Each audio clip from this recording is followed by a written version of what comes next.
सारिਆਂ ਨੂੰ सत श्री अकाल। अज ਦਾ देखो साडा टॉपिक मुहावरे, अखान, सही शब्द जोड़ और अनडिठा पहरा की विषय है अज दे। सब तो पहले असीं देखते हैं मुहावरे। ये कहते हैं कि हेठ लिखे बहुविकल्पी मुहावरिਆਂ ਦਾ सही उत्तर दिओ। बहुविकल्पी मतलब है की है, बहुविकल्पी चार उत्तर सानू दिते होणगे, ਜਿਹੜਾ सानू ठीक लगदा ਉਹਦੇ ਉੱਪਰ ਅਸੀਂ सही ਦਾ ਨਿਸ਼ਾਨ लगा देवांगे। ਤਾਂ ਇੱਥੇ देखो ਜਿਹੜਾ ਕੀ ਹੈ शुद्ध मुहावरा, ਉਹ ਕਹਿੰਦਾ ਜਿਹੜਾ मुहावरा ठीक है ਉਹਨੂੰ ਅਸੀਂ ਚੁਣਨਾ ਕਿ ਉਹ ਹੈ ਕੀ ਹੈ। ਉਂਗਲਾਂ ਤੇ ਹਿਲਾਉਣਾ, ਉਂਗਲਾਂ ਤੇ ਪਾਉਣਾ, ਉਂਗਲਾਂ ਤੇ ਨਚਾਉਣਾ, ਉਂਗਲਾਂ ਤੇ ਲਾਉਣਾ। ਤਾਂ ਕੀ ਹੈ? ਉਂਗਲਾਂ ਤੇ ਨਚਾਣਾ, ਉਂਗਲਾਂ ਤੇ ਨਚਾਉਣਾ। ਕਹਿੰਦਾ ਉਸਨੇ ਤਾਂ ਆਪਣੇ ਸਾਰੇ ਪਰਿਵਾਰ ਨੂੰ ਆਪਣੇ ਉਂਗਲਾਂ ਤੇ ਨਚਾਇਆ ਹੋਇਆ, ਆਪਣੇ ਹੀ ਕਾਬੂ ਵਿੱਚ ਕੀਤਾ ਹੋਇਆ ਹੈ। ਮਤਲਬ ਜਿਹੜੀ ਵੀ ਗੱਲ ਹੁੰਦੀ ਹੈ ਉਸ ਤੋਂ ਕੀ ਪੁੱਛੇ ਬਿਨਾਂ ਕੋਈ ਗੱਲ ਹੁੰਦੀ ਹੀ ਨਹੀਂ, ਸਲਾਹ ਉਸ ਦੀ ਹੀ ਚੱਲਦੀ ਹੈ।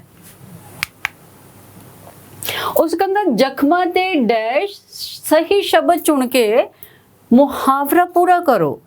ਤਾਂ ਕੀ ਹੈ? ਜ਼ਖਮਾਂ ਤੇ ਕੀ ਰੱਖਣਾ? फेहा रखना, मलहम रखना, लूण धरना कि घ्यो धरना। हुण जिहड़ा मुहावरा है साडा, मुहावरा की है जख्मां ते फेहा धरना। वैसे की है असीं मलहम भी लगा दिए तो सानू हमदर्दी ही मिलेगी। तो फेहा धरना जिहड़ा मुहावरा है उहदे विच फेहा आएगा। इस करके जिहड़ा मुहावरा एग्जैक्ट दिता होया असीं ओही लिखना है, असीं अपने आप मलहम नहीं लिखना। जे तुहानू आ जाए असी कहने असी फेहा नहीं है विच, तो असी फिर की करने आ, सानू मलहम धरना, लूण धरना, घ्यो धरना, जे साबण धरना, तो फिर असी मलहम लिख सकते हैं कि जख्मां ते मलहम धरना। जे बाई चांस दो आ जाए तो फिर की असी लिख देंगे ए ते बी, ए और बी दो। वो कहेंगे जख्मां ते फेहा धरना, मलहम धरना। कोई दो उत्तर लिखो थल्लों दी लभ के, तो फिर असीं दोनों ही लिख सकते हैं, ए भी लिख सकते हैं और बी भी लिख सकते हैं। धुप विच वाल ना होण, मुहावरे नूं पूरा करो। कहंदा धुप च वाल काले हुंदे हैं, धुप च वाल चिट्टे हुंदे हैं, धुप च वाल लाल हुंदे हैं कि धुप च वाल भूरे हुंदे हैं। तो की है उस विच?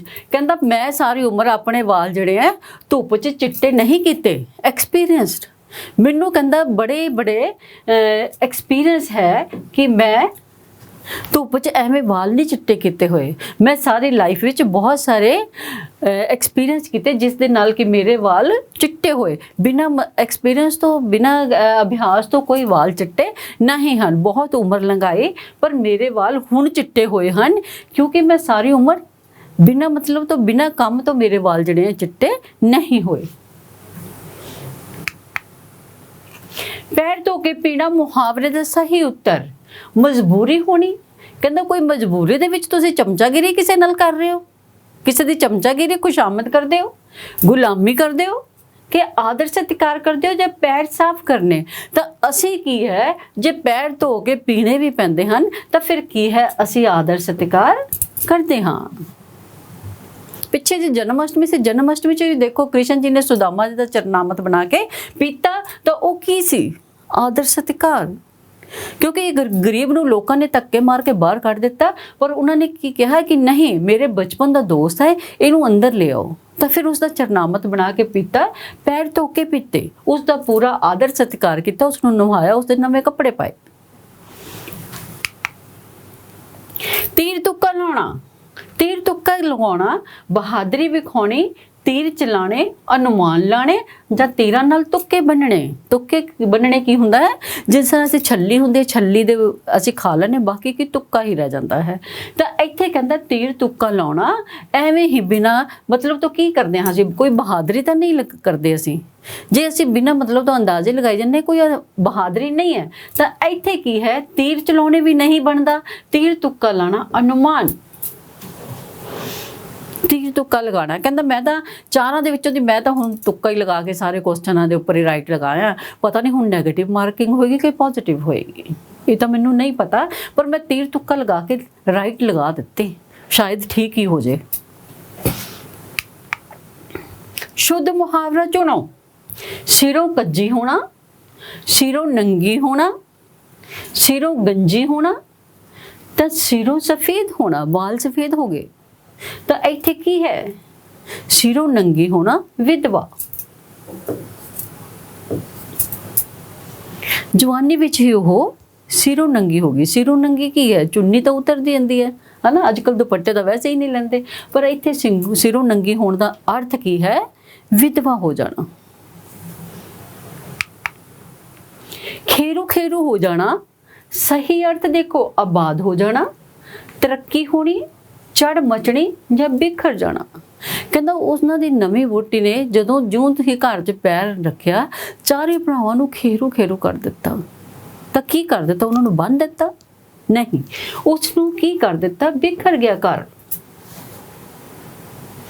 ਕੁਝ ਇਹੋ ਜਿਹੀਆਂ ਸੱਚੀਆਂ ਝੂਠੀਆਂ ਗੱਲਾਂ ਹੁੰਦੀਆਂ ਹਨ ਜਿਸ ਦੇ ਨਾਲ ਘਰ ਕੀ ਹੈ, ਉਹ ਖੇਰੂ ਖੇਰੂ ਹੋ ਜਾਂਦਾ ਹੈ, ਜਿਹੜਾ ਕਿ ਸ਼ੁਰੂ ਤੋਂ ਹੀ ਇਕੱਠੇ ਰਹਿ ਰਹੇ ਹੁੰਦੇ ਹਨ। ਉੱਡ ਕੇ ਚਿੰਬੜਨਾ, ਉੱਡ ਕੇ ਚਿੰਬੜਨਾ, ਕੋਈ ਪਕਸ਼ੀ ਤਾਂ ਨਹੀਂ ਆ ਅਸੀਂ ਕਿ ਦੂਸਰੇ ਨੂੰ ਚਿੰਬੜ ਜਾਵਾਂਗੇ, ਕੋਈ ਭੂਤ ਤਾਂ ਨਹੀਂ ਆ ਅਸੀਂ ਉੱਡ ਕੇ ਚਿੰਬੜਾਂਗੇ। ਤਾਂ ਕੀ ਹੈ? ਲੜਾਈ ਕਰਨੀ ਹੈ ਜਾਂ ਪਿਆਰ ਨਾਲ ਸਵਾਗਤ ਕਰਨਾ ਕਿਸੇ ਦਾ, ਕਿਸੇ ਦੇ ਗਲੇ ਪੈਣਾ ਜਾਂ ਉਡਾਰੀ ਲਾਉਣੀ। ਤਾਂ ਉਡਾਰੀ ਵੀ ਨਹੀਂ ਅਸੀਂ ਲਗਾ ਰਹੇ, ਉੱਡ ਕੇ ਚਿੰਬੜ ਰਹੇ ਹਾਂ। ਤਾਂ ਪਿਆਰ ਜਦੋਂ ਕੋਈ ਬਹੁਤ ਦੇਰ ਬਾਅਦ ਮਿਲਦਾ ਹੈ ਤਾਂ ਦਿਲ ਕਰਦਾ ਹੈ ਕਿ ਉਸ ਨੂੰ ਜੱਫੀ ਪਾ ਲਓ। ਤਾਂ ਕੀ ਹੈ ਉਹ ਉੱਡ ਕੇ ਚਿੰਬੜਨਾ, ਪਿਆਰ ਨਾਲ ਸਵਾਗਤ ਕਰਨਾ।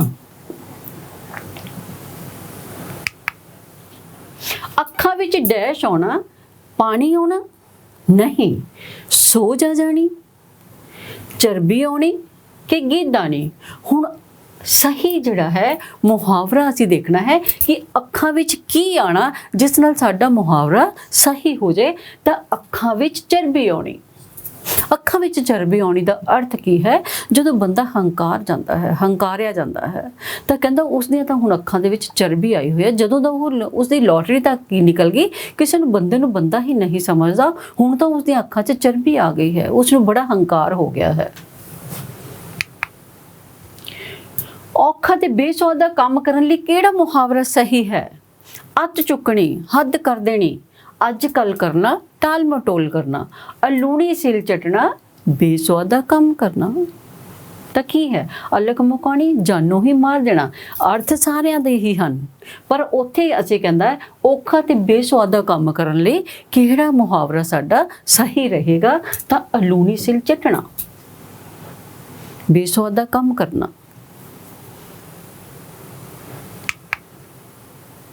ਹੇਠ ਲਿਖੇ ਅਖਾਣਾਂ ਵਿੱਚੋਂ ਬਹੁ ਵਿਕਲਪੀ ਉੱਤਰ ਦਿਨੋਂ ਇਲ ਦਾ ਨਾਂ ਡੈਸ਼ ਨਹੀਂ ਜਾਣਦਾ। ਅਖਾਣ ਕੀ ਹੈ? ਕਿਸੇ ਵਿਸ਼ੇਸ਼ ਮੌਕੇ ਤੇ ਕਿਸੇ ਵਿਸ਼ੇਸ਼ ਵਿਅਕਤੀ ਦੇ ਉੱਤੇ ਢੁਕਦੇ ਹਨ। ਮੁਹਾਵਰੇ ਅਸੀਂ ਰੋਜ਼ ਹੀ ਬੋਲਦੇ ਹਾਂ, ਅਖਾਣ ਵੀ ਸਾਡੇ ਘਰਾਂ 'ਚ ਬੋਲੇ ਜਾਂਦੇ ਹਨ, ਪਰ ਕਿਸੇ ਵਿਸ਼ੇਸ਼ ਵਿਅਕਤੀ ਤੇ ਵਿਸ਼ੇਸ਼ ਮੌਕੇ ਤੇ ਬੋਲੇ ਜਾਂਦਾ ਹੈ। ਤਾਂ ਕਹਿੰਦਾ ਇਲ ਦਾ ਨਾਂ ਕੋਕੋ ਨਹੀਂ ਜਾਣਦਾ, ਕਹਿੰਦਾ ਟੋਟਲੀ ਅਨਪੜ੍ਹ।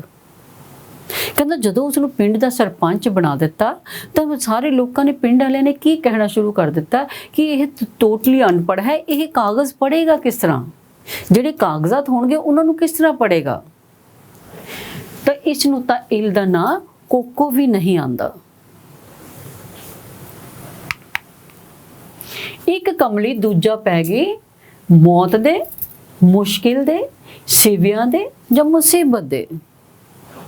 ਕਹਿੰਦਾ ਇੱਕ ਕਮਲੀ ਦੂਜਾ ਪੈ ਗਈ ਸਿਵਿਆਂ ਦੇ ਰਾਹ।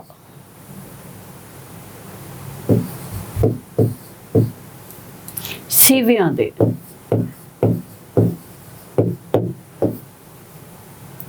ਇੱਕ ਕਮਲੀ ਕਹਿੰਦਾ ਦੂਜਾ ਪੈ ਗਈ ਸਿਵਿਆਂ ਦੇ ਰਾਹ। ਕਹਿੰਦਾ ਇੱਕ ਤਾਂ ਵੈਸੇ ਚੱਲੀ ਲੱਲੀ ਸੀ, ਕਹਿੰਦਾ ਉਧਰੋਂ ਉੱਪਰੋਂ ਦੀ ਉਹਨੇ ਇੱਕ ਔਖਾ ਕੰਮ ਲੈ ਲਿਆ, ਔਖਾ ਕੰਮ ਚੁਣ ਲਿਆ ਕਿ ਮੈਂ ਤਾਂ ਹੁਣ ਇਹ ਬਣ ਕੇ ਦਿਖਾਵਾਂਗੀ, ਪਰ ਉਹਦਾ ਚੈਲੰਜ ਸੀਗਾ। ਪਰ ਇੱਥੇ ਸੀ ਕਿ ਸਾਡਾ ਅਖਾਣ ਕੀ ਹੈ? ਇੱਕ ਕਮਲੀ ਦੂਜਾ ਪੈ ਗਈ ਸਿਵਿਆਂ ਦੇ ਰਾਹ। ਸਿਵੇ ਕੀ ਹੁੰਦੇ ਆ? ਸਿਵੇ ਕੀ ਹੈ? ਸ਼ਮਸ਼ਾਨ ਘਾਟ, ਜਿੱਥੇ ਕਿ ਮੁਰਦੇ ਜਲਦੇ ਹੁੰਦੇ ਹਨ।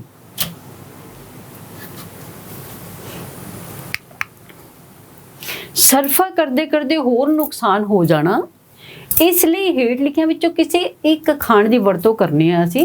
ਸਰਫਾ ਕਰਕੇ ਸੁੱਤੀ ਤੇ ਆਟਾ ਖਾ ਗਈ ਕੁੱਤੀ, ਸੱਪ ਵੀ ਮਰ ਜੇ ਤੇ ਲਾਠੀ ਵੀ ਨਾ ਟੁੱਟੇ। ਕੀ ਹੈ? ਸੱਪ ਦੇ ਮੂੰਹ ਕੋੜ ਕਿਰਲੀ, ਖਾਵੇ ਤਾਂ ਕੋਹੜੀ, ਛੱਡੇ ਤਾਂ ਅੰਨਾ। ਸੱਪ ਨੂੰ ਸੱਪ ਲੜੇ, ਵਿਸ ਕਿਸ ਨੂੰ ਚੜੇ। ਹੁਣ ਅਖਾਣ ਤਾਂ ਸਾਰੇ ਠੀਕ ਹਨ, ਪਰ ਇੱਥੇ ਲਈ ਕਿਹੜਾ ਟੁਕਦਾ ਹੈ। ਸਰਫਾ ਕਰਦੇ ਕਰਦੇ ਹੋਰ ਨੁਕਸਾਨ ਹੋ ਜਾਣਾ, ਸਰਫਾ ਕਰਕੇ ਸੁੱਤੀ ਤੇ ਆਟਾ ਖਾ ਗਈ ਕੁੱਤੀ। ਸਰਫਾ ਕਰਦੇ ਕਰਦੇ ਜਦੋਂ ਨੁਕਸਾਨ ਹੁੰਦਾ ਹੈ, ਮੈਂ ਤਾਂ ਇੱਕ ਇੱਕ ਪੈਸਾ ਜੋੜਿਆ ਸੀ ਆਪਣੀ ਕੁੜੀ ਦੇ ਵਿਆਹ ਲਈ, ਪਰ ਅਚਾਨਕ ਹੀ ਵਿਆਹ ਤੋਂ 2 ਦਿਨ ਪਹਿਲੇ ਘਰ ਵਿੱਚ ਚੋਰੀ ਹੋ ਗਈ ਤਾਂ ਸਾਰਾ ਸਮਾਨ ਜਿਹੜਾ ਸੀ ਉਹ ਚੋਰ ਲੈ ਕੇ ਚਲੇ ਗਏ। ਇਹ ਤਾਂ ਉਹ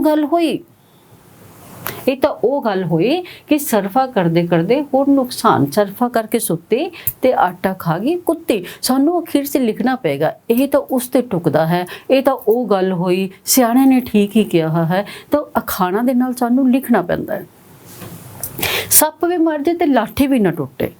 ਕਹਿੰਦਾ ਬਿਨਾਂ ਕੋਈ ਨੁਕਸਾਨ ਤੋਂ ਕੰਮ ਜਦੋਂ ਹੋ ਜਾਏ, ਕਹਿੰਦਾ ਸੱਪ ਨੂੰ ਵੀ ਮਾਰਦੀ ਪਰ ਸੋਟੀ ਵੀ ਨਹੀਂ ਟੁੱਟਣੀ ਚਾਹੀਦੀ। ਤਾਂ ਬਿਨਾਂ ਨੁਕਸਾਨ ਤੋਂ ਜਦੋਂ ਕੋਈ ਕੰਮ ਹੋ ਜਾਂਦਾ ਹੈ, ਸੱਪ ਦੇ ਮੂੰਹ ਕੋੜ ਕਿਰਲੀ, ਖਾਵੇ ਤੇ ਕੋੜੀ, ਛੱਡੇ ਤੇ ਅੰਨਾ। ਕਹਿੰਦਾ ਕਿਸੇ ਪਾਸੇ ਢੋਈ ਜਦੋਂ ਨਹੀਂ ਮਿਲਦੀ ਤਾਂ ਉਦੋਂ ਇਹ ਅਖਾਣ ਵਰਤੇ ਜਾਂਦੇ ਆ, ਸੱਪ ਨੂੰ ਸੱਪ ਲੜੇ, ਵਿਸ ਕਿਸ ਨੂੰ ਚੜੇ। ਕਹਿੰਦਾ ਜਦੋਂ ਦੋਨੋਂ ਬਰਾਬਰ ਦੇ ਹੁੰਦੇ ਹਨ ਤਾਂ ਫਿਰ ਇਹ ਅਖਾਣ ਵਰਤਿਆ ਜਾਂਦਾ ਹੈ। ਕਿਸੇ ਚੀਜ਼ ਨੂੰ ਲੋੜ ਤੋਂ ਵੱਧ ਵਰਤਣ ਵਾਲੇ ਮੂਰਖ ਲਈ ਕਿਸ ਅਖਾਣ ਦੀ ਵਰਤੋਂ ਹੁੰਦੀ ਹੈ।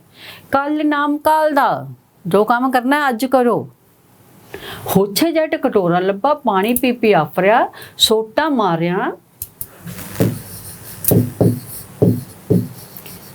ਮਾਰਿਆ ਪਾਣੀ 2 ਨਹੀਂ ਹੁੰਦੇ। ਕੁੱਤਾ ਰਾਜ ਬਹਾਲੀਏ ਫਿਰ ਚੱਕੀ ਚੱਟੇ। ਤਾਂ ਕੀ ਹੈ, ਕਿਸੇ ਚੀਜ਼ ਨੂੰ ਲੋੜ ਤੋਂ ਵੱਧ ਵਰਤਣ ਵਾਲੇ ਲਈ ਕੀ ਆਖਿਆ ਜਾਂਦਾ ਹੈ। ਹੋਛੇ ਜੱਟ ਕਟੋਰਾ ਲੱਭਾ, ਪਾਣੀ ਪੀ ਪੀ ਆਫਰਿਆ। ਜਦੋਂ ਮੈਂ ਕਦੀ ਕੰਪਿਊਟਰ ਦੇਖਿਆ ਹੀ ਨਹੀਂ ਸੀ ਤਾਂ ਮੈਂ ਸਾਰਾ ਦਿਨ ਕੰਪਿਊਟਰ ਤੇ ਬੈਠੇ ਕੰਮ ਕਰੀ ਜਾਣਾ, ਤਾਂ ਫਿਰ ਆਸੇ-ਪਾਸੇ ਵਾਲੇ ਨੇ ਕੀ ਕਿਹਾ। ਉਸਦੇ ਘਰ ਤਾਂ ਇੰਨੀ ਗਰੀਬੀ ਸੀ, ਪਰ ਉਸਦੇ ਘਰ ਤਾਂ ਸਾਈਕਲ ਵੀ ਨਹੀਂ ਸੀ। ਜਦੋਂ ਉਸਨੇ ਸਾਈਕਲ ਲਿੱਤਾ ਤਾਂ ਸਾਰਾ ਦਿਨ ਸਾਈਕਲ ਦੇ ਚੱਕਰ ਲਗਾਉਂਦਾ ਰਿਹਾ। ਤਾਂ ਕੀ ਹੋਇਆ, ਤਾਂ ਕਹਿਣ ਵਾਲੇ ਰੁਕੇ ਨਹੀਂ। ਉਹਨਾਂ ਨੇ ਕਿਹਾ ਹੋਛੇ ਜੱਟ ਕਟੋਰਾ ਲੱਭਾ, ਪਾਣੀ ਪੀ ਪੀ ਆਫਰਿਆ। ਮੁਸ਼ਕਿਲ ਨਾਲ ਤਾਂ ਇਸ ਨੂੰ ਸਾਈਕਲ ਮਿਲਿਆ ਹੈ ਤਾਂ ਸਾਰਾ ਦਿਨ ਗਲੀਆਂ 'ਚ ਚੱਕਰ ਮਾਰਦਾ ਹੈ। ਤਾਂ ਕੀ ਹੈ, ਸੋਟਾ ਮਾਰਿਆ ਪਾਣੀ 2 ਨਹੀਂ ਹੁੰਦੇ। ਜੇ ਸੋਟੀ ਮਾਰੋ, ਸੋਟੀ ਦੇ ਨਾਲ ਕਹੋ ਕਿ ਪਾਣੀ 2 ਹੋ ਜਾਣ ਤਾਂ ਨਹੀਂ। ਖੂਨ ਦੇ ਰਿਸ਼ਤੇ ਕਦੀ ਅਲੱਗ ਨਹੀਂ ਹੁੰਦੇ, ਚਾਹੇ ਕੋਈ ਸੋਟਾ ਮਾਰ ਕੇ ਅਲੱਗ ਕਰਨਾ ਚਾਹੇ। ਕੁੱਤਾ ਰਾਜ ਬਹਾਲੀਏ ਫਿਰ ਚੱਕੀ ਚੱਟੇ। ਕਹਿੰਦਾ ਚਾਹੇ ਉਹਨੂੰ ਗੱਦੀ ਤੇ ਬਿਠਾ ਦਿਓ, ਅਫਸਰ ਵੀ ਬਣ ਜਾਏ, ਪਰ ਉਹ ਆਪਣੀ ਔਕਾਤ ਤੋਂ ਬਾਜ਼ ਨਹੀਂ ਆਉਂਦਾ, ਕਰਤੂਤਾਂ ਤੋਂ ਬਾਜ਼ ਨਹੀਂ ਆਉਂਦਾ। ਤਾਂ ਉਦੋਂ ਇਹ ਅਖਾਣ ਜਿਹੜਾ ਹੈ ਉਹ ਵਰਤਿਆ ਜਾਂਦਾ ਹੈ। ਖਿੱਦੋਂ ਫਰੋਲਿਆਂ ਡੈਸ਼ ਹੀ ਨਿਕਲਦੀਆਂ ਹਨ। ਖਿੱਦੋਂ ਕੀ ਹੈ, ਬਾਲ। ਛੋਟੇ ਹੁੰਦੇ ਸੀ ਤਾਂ ਇੰਜ ਕਿਸੇ ਨਾ ਕਿਸੇ ਚੀਜ਼ ਦੀ ਬਾਲ ਸਾਨੂੰ ਬਣਾ ਕੇ ਦੇ ਦਿੰਦੇ ਸਨ। ਫਿਰ ਕੀ ਹੈ, ਖਿੱਦੋਂ ਫਰੋਲਿਆਂ ਗੱਲਾਂ ਹੁੰਦੀਆਂ ਹਨ। ਕਹਿੰਦਾ ਗੱਲਾਂ ਹੀ ਨਿਕਲਦੀਆਂ ਹਨ ਪੁਰਾਣੀਆਂ। ਕਹਿੰਦਾ ਖਿੱਦੋਂ ਫਰੋਲੇ ਸਲਾਈਆਂ ਦੇ ਨਾਲ ਕੁਝ ਬਣ ਜਾਂਦਾ ਹੈ। ਖਿੱਦੋਂ ਫਰੋਲੇ ਕਹਿੰਦਾ ਲੀਰਾ ਕਿ ਖਿੱਦੋਂ ਫਰੋਲੇ ਗਾਲਾਂ ਨਿਕਲਦੀਆਂ। ਤਾਂ ਕੀ ਹੈ, ਖਿੱਦੋਂ ਕੀ ਹੈ, ਇੱਕ ਬਾਲ ਹੈ। ਜਦੋਂ ਬੱਚਾ ਛੋਟਾ ਹੁੰਦਾ ਸੀ ਤਾਂ ਪਹਿਲੇ ਜ਼ਮਾਨੇ 'ਚ ਕੀ ਸੀਗਾ, ਇਹ ਅੱਜ ਕੱਲ੍ਹ ਜਿਹੜੀਆਂ ਬਾਲਾਂ ਮਿਲਦੀਆਂ ਉਹ ਨਹੀਂ ਸਨ। ਤਾਂ ਮਾਂ ਕੀ ਕਰਦੀ ਸੀ, ਛੋਟੇ ਛੋਟੇ ਲੀਰਾਂ ਫਤੀਰਾ ਇਕੱਠੀਆਂ ਕਰਕੇ ਉਸ ਦੀਆਂ ਬਾਲ ਬਣਾ ਦਿੰਦੀ ਸੀ ਬੱਚੇ ਦੇ ਖੇਡਣ ਲਈ, ਉੱਪਰ ਰਬੜ ਚੜਾ ਦਿੰਦੇ ਸੀ। ਤਾਂ ਫਿਰ ਕੀ ਹੁੰਦਾ ਸੀ, ਖਿੱਦੋਂ ਫਲੋਰਿਆਂ ਲੀਰਾਂ ਹੀ ਨਿਕਲਦੀਆਂ ਹਨ, ਕੋਈ ਚੱਜ ਦੀ ਗੱਲ ਨਹੀਂ ਨਿਕਲੇਗੀ। ਪੁਰਾਣੀਆਂ ਗੱਲਾਂ ਜਦੋਂ ਛੇੜੋਗੇ ਤਾਂ। ਹੱਥ ਕੰਗਣ ਨੂੰ ਡੈਸ਼ ਕੀ ਅਖਾਣ ਪੂਰਾ ਕਰੋ। ਹੱਥ ਕੰਗਣ ਨੂੰ ਫਾਰਸੀ, ਹੱਥ ਕੰਗਣ ਨੂੰ ਆਰਸੀ, ਹੱਥ ਕੰਗਣ ਨੂੰ ਨਕਲੀ ਕਿ ਹੱਥ ਕੰਗਣ ਨੂੰ ਅਸਲੀ। ਤਾਂ ਕੀ ਹੈ, ਹੱਥ ਕੰਗਣ ਨੂੰ ਆਰਸੀ ਕੀ, ਹੱਥ ਕੰਗਣ ਨੂੰ ਆਰਸੀ ਕੀ, ਪੜ੍ਹੇ ਲਿਖੇ ਨੂੰ ਫਾਰਸੀ ਕੀ।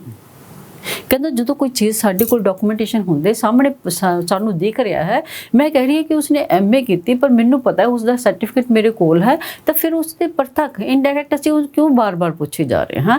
ਜਦ ਚੀਜ਼ ਸਾਹਮਣੇ ਹੀ ਦਿਖ ਰਹੀ ਹੁੰਦੀ ਹੈ ਤਾਂ ਉਹਦੇ ਲਈ ਡਾਕੂਮੈਂਟੇਸ਼ਨ ਦੀ ਲੋੜ ਨਹੀਂ, ਕਾਗਜ਼ ਪੱਤਰ ਦੀ ਲੋੜ ਨਹੀਂ ਹੁੰਦੀ।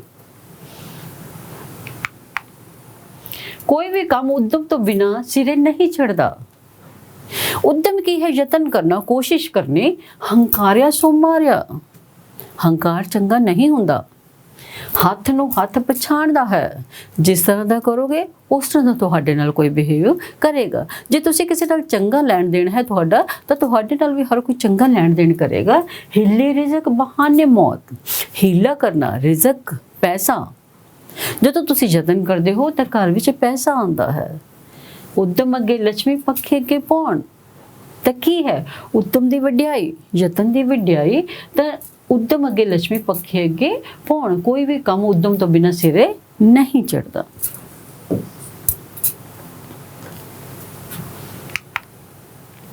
ਸੋ ਹੱਥ ਰੱਸਾ ਸਿਰੇ ਤੇ ਡੈਸ਼। ਸਿਰੇ ਤੇ ਮੌਤ, ਰੱਸੇ ਨਾਲ ਫਾਂਸੀ ਦੇਣੀ ਹੈ। ਬਚਾ ਕਿ ਤੁਸੀਂ ਉਸ ਨੂੰ ਬਚਾ ਲੋਗੇ। ਗੰਢ ਔਰ ਜਾਂ ਗੱਠ ਦੋਨੋਂ ਇੱਕ ਹੈ, ਪਰ ਅਸੀਂ ਸ਼ੁੱਧ ਸ਼ਬਦ ਦੇਖਾਂਗੇ ਕਿ ਸ਼ੁੱਧ ਕੀ ਹੈ ਇਹਦੇ ਵਿੱਚ। ਸੋ ਹੱਥ ਰੱਸਾ ਸਿਰੇ ਤੇ ਗੰਢ।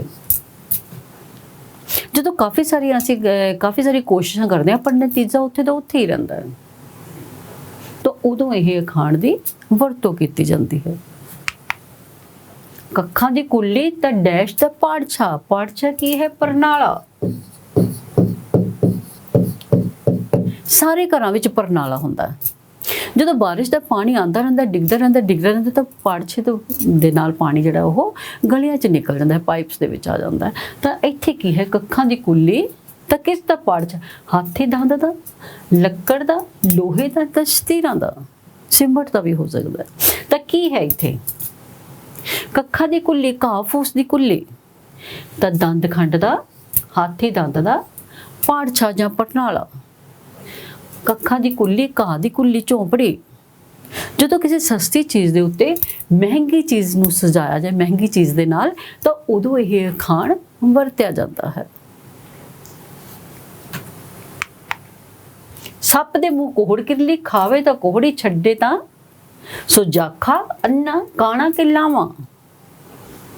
ਤਾਂ ਕੀ ਹੈ ਇਹ? ਸੱਪ ਦੇ ਮੂੰਹ ਕੋਹੜ ਕਿਰਲੀ, ਉਹਨੂੰ ਛੱਡਣਾ ਵੀ ਨਹੀਂ ਚਾਹੁੰਦਾ। ਖਾਵੇ ਤਾਂ ਕੋਹੜੀ, ਛੱਡੇ ਤਾਂ ਅੰਨਾ।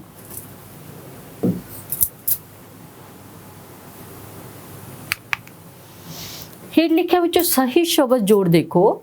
ਸਹੀ ਸ਼ਬਦ ਜੋੜ ਕੀ ਹੈ? ਮਠਿਆਈ, ਮਠਿਆਈ, ਮਿਠਾਈ ਜਾਂ ਮਠਾਈ। ਸਹੀ ਸ਼ੁੱਧ ਸ਼ਬਦ ਜੋੜ।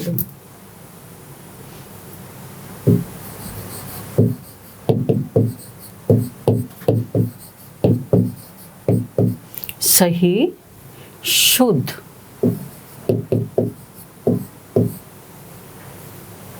ਸ਼ੁੱਧ ਸਹੀ ਸ਼ੁੱਧ ਸ਼ਬਦ ਜੋੜ। ਤਾਂ ਕੀ ਹੈ? ਅਸੀਂ ਸ਼ੁੱਧ ਸ਼ਬਦ ਦੇਖਣਾ ਕਿ ਇਹਦੇ ਵਿੱਚ ਕੀ ਹੈ। ਬੋਲਣ 'ਚ ਤਾਂ ਮਠਿਆਈ ਵੀ ਠੀਕ ਹੈ, ਬੋਲਣ 'ਚ ਅਸੀਂ ਮਿਠਾਈ ਵੀ ਬੋਲਦੇ ਹਾਂ, ਬੋਲਣ 'ਚ ਅਸੀਂ ਮਿਠਾਈ ਕੀ, ਪਰ ਲਿਖਣ ਵਕਤ ਕੀ ਹੈ? ਮਿਠਿਆਈ, ਮਿਠਾਈ। सही शब्द जोड़ की है शासन, शासन, शासन और शासन। तो की है? पैर च बिंदी वाले शब्द शासन। सही शब्द जोड़ की है शासन।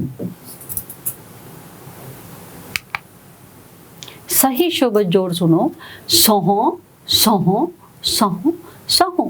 ਹੁਣ ਦੇਖਣ ਵਿੱਚ ਸਾਰੇ ਹੀ ਸਾਨੂੰ ਇੱਕੋ ਜਿਹੇ ਦਿਖਦੇ ਹਨ, ਪਰ ਫਰਕ ਹੁੰਦਾ ਹੈ, ਉਹਨਾਂ ਦੇ ਅਰਥ ਫਰਕ ਹਨ। ਸ਼ਬਦ ਜੋੜ ਦਾ ਮਤਲਬ ਕੀ ਹੈ? ਸ਼ਬਦਾਂ ਦੀ ਬਣਾਵਟ ਵਿੱਚ ਫਰਕ ਹੁੰਦਾ ਹੈ, ਅੱਖਰਾਂ ਦਾ ਹੇਰ ਫੇਰ ਹੁੰਦਾ ਹੈ, ਜਿਸ ਦੇ ਨਾਲ ਸ਼ਬਦ ਸਾਨੂੰ ਸ਼ੁੱਧ ਚੁਣਨਾ ਕਈ ਵਾਰੀ ਮੁਸ਼ਕਿਲ ਹੋ ਜਾਂਦਾ ਹੈ। ਤਾਂ ਇੱਥੇ ਕੀ ਹੈ? ਸੋਹੋਂ, ਇਹ ਵੀ ਠੀਕ ਲੱਗ ਰਿਹਾ, ਸੋਹੋਂ ਔਰ ਸੋਹੋਂ।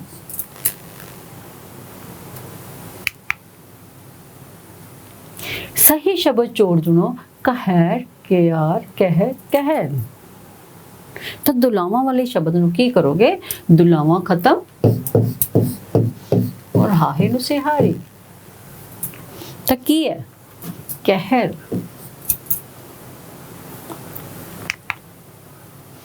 आगे अनडिठा पहरा। अनडिठे पहरे दे बहुविकल्पी प्रश्नों के उत्तर लिखो। ਕਹਿੰਦਾ ਇੱਕ ਪਹਿਰਾ ਵੀ ਆ ਜਾਂਦਾ, ਉਹਦੇ ਵਿੱਚ ਪ੍ਰਸ਼ਨਾਂ ਦੇ ਉੱਤਰ ਵੀ ਅਸੀਂ ਚੁਣਨੇ ਹੁੰਦੇ ਹਨ। ਕਹਿੰਦਾ ਇੱਕ ਵਾਰ ਇੱਕ ਬੁੱਢੀ ਦੇ ਘਰ ਸੰਤ ਆ ਗਏ।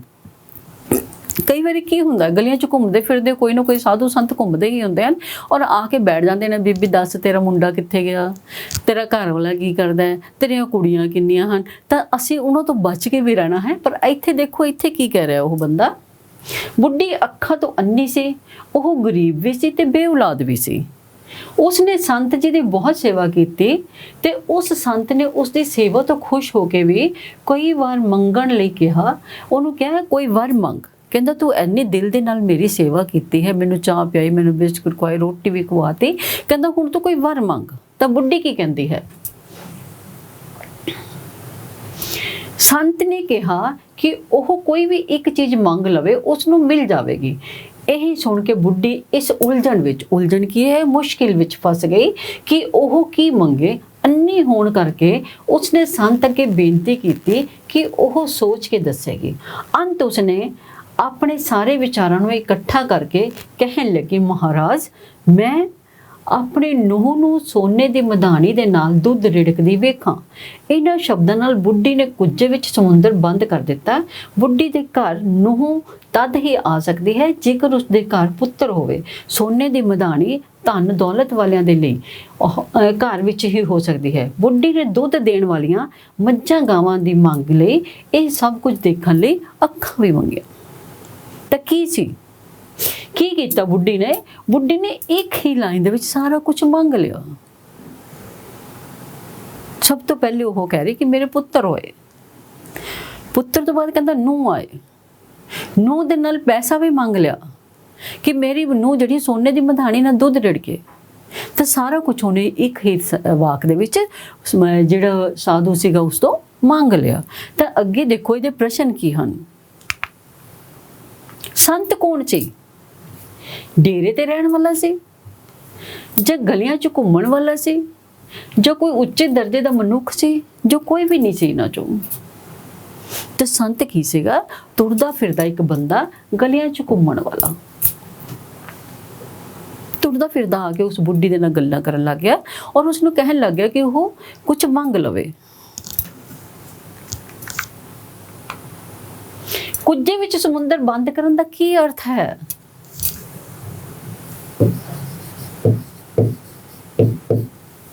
ਕੀ ਅਰਥ ਹੈ? ਗੱਲ ਨੂੰ ਵਿਸਥਾਰ ਨਾਲ ਆਖਣਾ। ਗੱਲ ਨੂੰ ਕਹਿੰਦਾ ਬਹੁਤ ਲੰਬਾ ਚੌੜਾ ਵਿਸਥਾਰ ਨਾਲ ਕਰ ਦੇਣਾ, ਦੱਸ ਦੇਣਾ। ਗੱਲ ਨੂੰ ਛੋਟਾ ਕਰਨਾ, ਕਹਿੰਦਾ ਜਸ ਬਿਲਕੁਲ ਛੋਟਾ ਜਿਹਾ ਕਰਕੇ ਬੋਲ ਦੋ। ਬਹੁਤ ਵੱਡੀ ਗੱਲ ਨੂੰ ਸੰਖੇਪ ਚ ਕਰਨਾ, ਤਾਂ ਵਿਅਰਥ ਗੱਲਾਂ ਕਰਨਾ।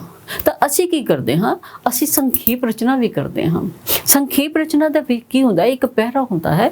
ਪਹਿਰੇ ਨੂੰ ਅਸੀਂ ਟੋਟਲ ਨੰਬਰ ਆਫ ਵਰਡਸ ਕਰ ਲੈਂਦੇ ਹਾਂ ਔਰ ਉਸਨੂੰ ਫਿਰ 1/3 ਕਰ ਦਿੰਦੇ ਹਾਂ। ਤਾਂ ਬੁੱਢੀ ਨੇ ਵੀ ਉਹੀ ਕੰਮ ਕੀਤਾ। ਉਦੋਂ ਸੰਖੇਪ ਰਚਨਾ ਤਾਂ ਨਹੀਂ ਸੀ, ਪਰ ਉਸਨੇ ਕੀ ਕੀਤਾ? ਆਪਣੀ ਅਕਲ ਦੇ ਨਾਲ ਕੀ ਕੀਤਾ? ਬਹੁਤ ਵੱਡੀ ਗੱਲ ਨੂੰ ਸੰਖੇਪ ਚ ਦੱਸ ਦਿੱਤਾ ਕਿ ਮੈਨੂੰ ਕੀ ਚਾਹੀਦਾ ਹੈ। ਪੁੱਤਰ ਚਾਹੀਦਾ ਹੈ, ਉਸ ਤੋਂ ਬਾਅਦ ਨੂੰਹ ਚਾਹੀਦੀ ਹੈ, ਫਿਰ ਸੋਨਾ ਵੀ ਚਾਹੀਦਾ ਹੈ, ਠੀਕ ਹੈ। ਔਰ ਇੰਨੀਆਂ ਸਾਰੀਆਂ ਚੀਜ਼ਾਂ ਉਸਨੇ ਇੱਕੋ ਹਿਸਾਬ ਵਿੱਚ ਮੰਗ ਲਈਆਂ। ਜਿਸ ਦੀ ਔਲਾਦ ਨਾ ਹੋਵੇ ਉਸਨੂੰ ਕੀ ਆਖਦੇ ਹਨ? ਔਂਤਰਾ, ਸੌਂਤਰਾ, ਬੁੱਢਾ ਜਾਂ ਜਵਾਨ। ਹੁਣ ਕੀ ਹੈ? ਬੁੱਢੀ ਦੇ ਕੋਈ ਬੱਚਾ ਸੀਗਾ? ਨਹੀਂ। ਤਾਂ ਕੀ ਸੀ ਉਹ? ਬੇ ਔਲਾਦ। ਅਸੀਂ ਇਨਡਾਇਰੈਕਟ ਵੀ ਕੁਐਸਚਨ ਦੇ ਸਕਦੇ ਹਾਂ। ਔਂਤਰਾ, ਜਿਸ ਦਾ ਕੋਈ ਬੱਚਾ ਨਾ ਹੋਏ ਉਸ ਨੂੰ ਔਂਤਰਾ ਆਖਦੇ ਹਨ। ਜਿਸ ਦੇ ਬੱਚੇ ਹੁੰਦੇ ਹਨ ਉਸ ਨੂੰ ਸੌਂਤਰਾ ਆਖਿਆ ਜਾਂਦਾ ਹੈ। ਤਾਂ ਇੱਥੇ ਔਂਤਰਾ ਕੀ ਹੈ? ਬੇ ਔਲਾਦ। ਤਾਂ ਕੀ ਹੈ? ਜਿਸ ਦੀ ਔਲਾਦ ਨਾ ਹੋਵੇ ਉਸ ਨੂੰ ਕੀ ਆਖਦੇ ਹਨ? ਔਂਤਰਾ। ਬੁੱਢੀ ਕੀ ਸੀ? ਬੇ ਔਲਾਦ ਸੀ। ਬੁੱਢੀ ਔਰਤ ਨੇ ਸਭ ਕੁਝ ਦੇਖਣ ਲਈ ਆਪਣੇ ਲਈ ਕੀ ਮੰਗਿਆ? ਕੀ ਮੰਗਿਆ ਉਹਨੇ? ਸੋਨੇ ਦੀ ਮਧਾਣੀ ਮੰਗੀ ਜਾਂ ਅੱਖਾਂ ਦੀ ਦਵਾਈ ਮੰਗੀ, ਲੰਮੀ ਉਮਰ ਮੰਗੀ ਜਾਂ ਬੁਢਾਪਾ? ਤਾਂ ਕੀ ਸੀ ਉਹ? ਤਾਂ ਬੁੱਢੀ ਨੇ ਕੀ ਕੀਤਾ? ਸੋਨੇ ਦੀ ਮਧਾਣੀ ਵੀ ਮੰਗੀ, ਅੱਖਾਂ ਦੀ ਦਵਾਈ ਵੀ ਮੰਗੀ। ਪਰ ਇਹ ਸਾਰੀਆਂ ਚੀਜ਼ਾਂ ਕਦੋਂ ਹੋਣਗੀਆਂ? ਇਹ ਕਦੋਂ ਹੋਣਗੀਆਂ? ਜਦੋਂ ਲੰਮੀ ਉਮਰ ਹੋਏਗੀ।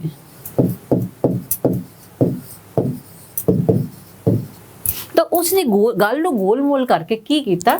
ਲੰਮੀ ਉਮਰ ਮੰਗ ਲਈ ਕਿ ਮੇਰੀ ਉਮਰ ਵਧੇਗੀ, ਮੇਰੀ ਉਮਰ ਲੰਮੀ ਹੋਏਗੀ, ਮੇਰੇ ਬੱਚਾ ਘਰ ਚ ਆਏਗਾ, ਮੇਰੀ ਨੂੰਹ ਆਏਗੀ, ਬੱਚੇ ਦਾ ਵਿਆਹ ਕਰਾਂਗੇ, ਮੇਰੇ ਘਰ ਚ ਬੱਚਾ ਆਏਗਾ, ਫਿਰ ਉਹਦੀ ਨੂੰਹ ਆਏਗੀ, ਵੋਟੀ ਆਏਗੀ, ਫਿਰ ਉਹ ਸੋਨੇ ਦੀ ਮਧਾਣੀ ਨਾਲ ਮੱਝਾਂ ਗਾਵਾਂ ਦਾ ਦੁੱਧ ਹੋਏਗਾ, ਰਿੜਕੇਗੀ। ਔਰ ਇਹ ਸਾਰਾ ਕੁਝ ਤਾਂ ਹੋਏਗਾ ਜੇ ਉਹਦੀ ਉਮਰ ਹੋਏਗੀ। ਤਾਂ ਸਭ ਤੋਂ ਪਹਿਲੇ ਉਸਨੇ ਆਪਣੀ ਲੰਮੀ ਉਮਰ ਲਈ ਸਾਰਾ ਕੁਝ ਮੰਗ ਲਿਆ। ਬੁੱਢੀ ਔਰਤ ਕਿਸ ਤਰ੍ਹਾਂ ਦੀ ਨਿਕਲੀ?